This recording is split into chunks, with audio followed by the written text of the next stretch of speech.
Hey everyone, my name is Ryan Limantica from 11 STEM Judgment, and we're going to answer the problem 3 and 4. So let's start with the problem number 3. A barangay official is checking the dimension of a proposed basketball court renovation.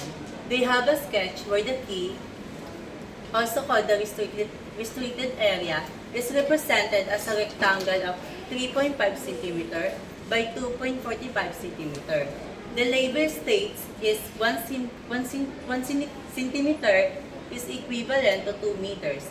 If the FIBA regulation key is 4.9 meters wide by 5.8 meters long, is the drawn key section on the sketch proportionally correct?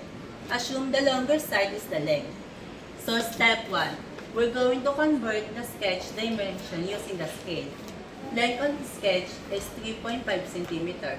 The actual length is 3.5 cm times 2 meters, and that is 7 meters. Width on sketch is 2.45 cm. Actual width is 2.45 cm times 2 meters, and that is 4.9 meters. Step 2. Compare the actual dimension from the sketch to the FIBA regulation. Sketch actual length is 7 meters, and FIBA length is 5.8 meters. Sketch actual width is 4.9 meters, and the FIBA width is 4.9 meters. Step 3, check the proportionality. To check proportionality, we're going to calculate the ratio of length to width for both. Sketch ratio is 7 meters divided by 4.9 meters, and that is 1.43. And the FIBA ratio is 5.8 meters divided by 4.9 meters, and that is 1.80. The width matches exactly at 4.9 meters, but the length from the sketch is 7 meters, which is longer than FIBA length of 5.8 meters. Since the ratio are not equal, the drawn key section is not proportionally correct. So let's proceed with the problem number 4. A farmer in Central Luzon has a sketch of 2 neighboring rectangular rice paddies. Paddy A has a 5 cm times 10 cm on the sketch.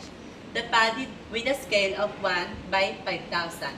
The paddy B 8 cm times 12 cm on the sketch with a scale of 1 by 2,000. Which paddy has the larger actual area? Step 1. We're going to calculate the actual dimension for each paddy. Paddy A actual length is 5 cm times 5,000, and that is 25,000 centimeters. And we're going to convert that into meters, and that is 250 meters.